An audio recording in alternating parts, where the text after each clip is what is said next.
What's poppin', y'all? It's Vanessa Squire and I'm back with season 2. The title of this episode is called What Would Ashley Do, which is a rendition of the saying, what would Todd do? And what that basically means and what it does is encourages black women and black men and minorities in general to navigate the world like white men. And it actually challenges you to kind of think, how would the world really be if I navigated like a white woman? Wait a damn minute. So yes, what would Ashley do?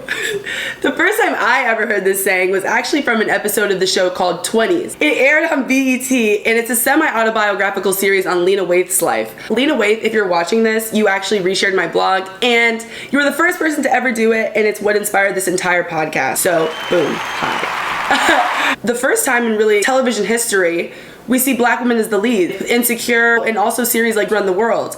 But the show is amazing.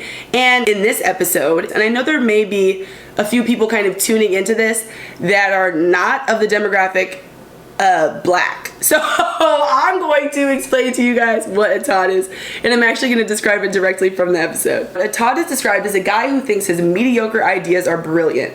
He somehow manages to convince other people that his basic ass is a genius. A Todd is a guy that walks into any room like his ancestors have owned it for 100 years. And yeah, they probably have, but that's not a good thing. Todds take up so much space they leave no room for the rest of us. And we stay letting them get away with this shit. Back in the day, there used to be a law that said you need to step off the sidewalk when you saw a Todd coming by. So basically, a Todd is supposed to be the quintessential embodiment of the privileged white man. This is not to be confused with a Jeff, and this is a hill I will die on. A Jeff is a white man that's like extremely comfortable in black environments, likely has dated a black woman, likely has black male friends. He just feels really comfortable around black people. He maybe even got turned out by a black woman, and that's why he loves black women so much. Kind of like Tommy from Power. Oh, another one is Prince Harry. This is a Prince Harry stan account. This is also a Meghan Markle stan account. I'm just gonna do a whole other video blog on that. I also have a blog written about them.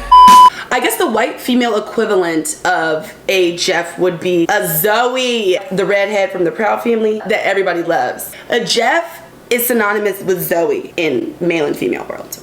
The beauty of this episode is that it really encourages black women to sit back and think, wow, there are huge differences in the way that I navigate the world and the way that other races navigate the world, especially white people, and the level of privilege that comes with sometimes being white. Even the way they walk on the sidewalk or are comfortable sharing their ideas in the room, or for me, most recently in the workplace, I go and I'm like, oh, I just feel so odd because not that many people look like me. And although no one's telling me, oh, you should feel different, oh, you're less than, you're almost putting so much pressure on yourself because you don't want to fail or you don't want to be a bad representation of your race. And a lot of white people kind of don't have to go through that because there are so many representations of their race on television, in the workplace, but we just have external barriers that we kind of put on ourselves. Watching this episode, it made me think like, wow, what if I navigated the world with that level of confidence where I just said my mind, where someone bumped into me and it was their fault and they apologize.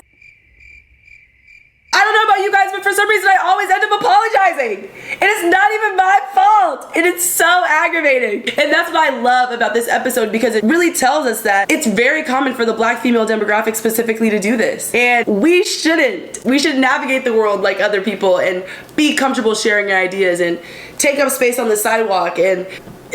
Oh my gosh! The Obama election, or even Kamala Harris being vice president. What if you go to the polls and a candidate actually represents your interests? And you go to the polls and you're like, wow, this person is fighting for black people. White people have felt that since Nam, since the beginning of time, since lettuce was in wraps, since sandwiches were on bread. I don't know about you guys, but I'm inspired. I'm heavily inspired.